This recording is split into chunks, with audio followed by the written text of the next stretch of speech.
Here's what historical figures actually look like. Have you ever thought about what it would be like to live in a city run by Julius Caesar? How about bowing to King Tut or Cleopatra? Well, thanks to modern technology and a really good CGI artist, we finally have the chance to see what historical figures would look like in the present day. One artist has worked hard to give us a glimpse of these historical figures who have been frozen in time through painting, sculpture, death masks, and other methods. He or she did this by being creative, being curious, and having a lot of Photoshop skills. King Tut. Without archaeologist Howard Carter, we wouldn't know much about the pharaoh who ruled Egypt from 1334 to 1324 BC. In 1922, he found King Tut's tomb. CAT scans showed that he died at only 19 years old, most likely because of malaria. The results showed that the pharaoh had an obvious overbite, a broken lower leg, and birth defects caused by too much inbreeding. Nefertiti. Nefertiti was shown to be more powerful than other Egyptian queens, which was different from how other queens were shown. We met the queen when her tomb was found, just like we met her grandson. However, she was buried upside down. CAT scans showed that even though she had raised 6 children, she had a beautiful face with a few wrinkles. Cleopatra. We've seen movies that show what she looked like, but we're still not sure what she really looked like. From what we know about history, we know that she was not only beautiful but also very smart. When M.A. Ludwig painted her, he gave her a sharp nose and other features that made her look like a man.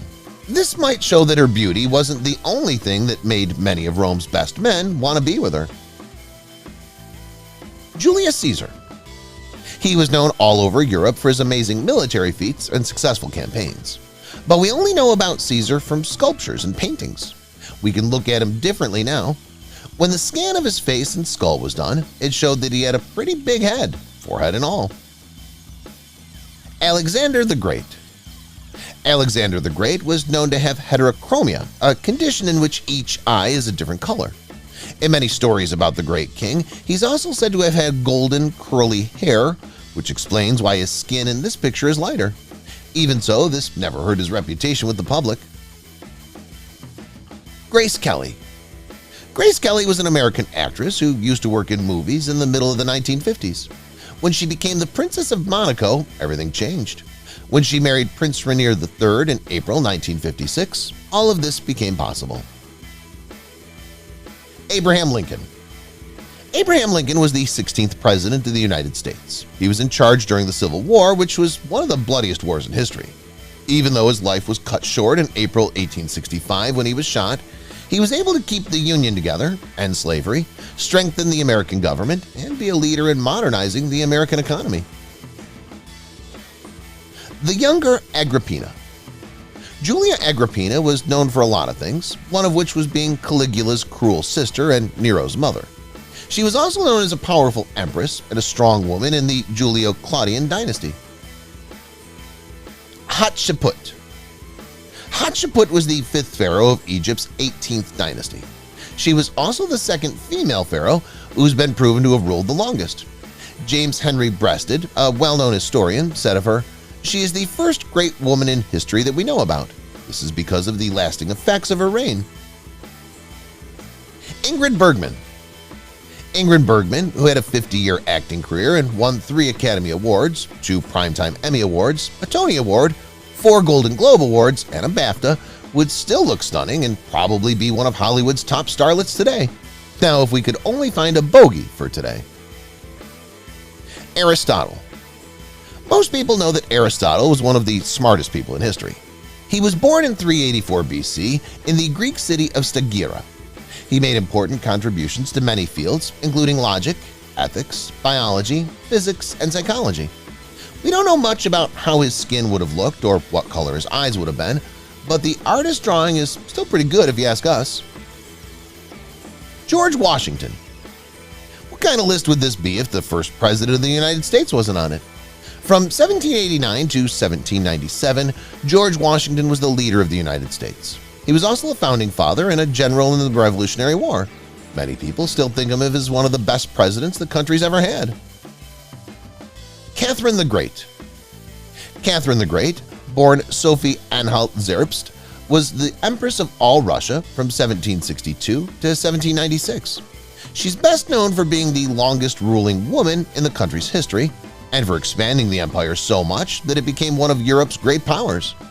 Different sources say different things about Catherine's appearance. Some say she had blonde hair, while others say she had brown hair. Here we can see that the artist chose to show her with the latter. Louis XIV. Louis XIV, who is also called the Sun King, ruled France from 1643 to 1715. France was seen as a major power while Louis was in charge, but in the end he cared more about his own reputation than that of France. He even had 300 portraits of himself made during his lifetime. He probably didn't look exactly like any of these portraits though, because he had smallpox as a child and wanted his scars photoshopped, if you will, out of the paintings. Nzinga. In the 1600s, Queen Nzinga of Ndongo and Matimba was in charge of the kingdoms of Ndongo and Matimba, which are now in northern Angola. She was also known as a warrior queen because of how smart she was in politics and how well her military strategies worked. Nzinga is still a very important figure in Angola's history. Simon Bolivar. Simon Bolivar is one of the most well-known politicians from South Africa. In the 1800s, he led what are now the countries of Venezuela, Bolivia, Colombia, Ecuador, Peru, and Panama to independence from the Spanish Empire. This changed the political landscape of both the North and South American continents for good. Madame de Pompadour. From 1745 to 1751, Madame de Pompadour was King Louis XV's official mistress, or maîtresse en titre. Even though some people in the royal court didn't like her, she was known as a big supporter of the arts and trusted advisor to the king. Shaka Zulu. Shaka Zulu was known as one of South Africa's most powerful kings. He was a strong leader whose rule lasted from 1816 to 1828. He was also the illegitimate son of the previous king. He came up with a clever plan to grow his empire.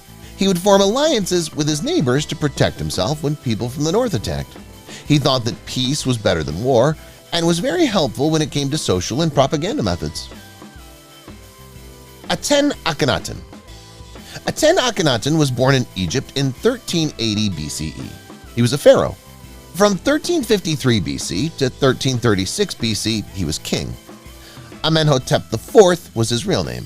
Nefertiti, one of the most well-known queens of Egypt, was his wife. He was known for doing religious things that most of his people didn't agree with.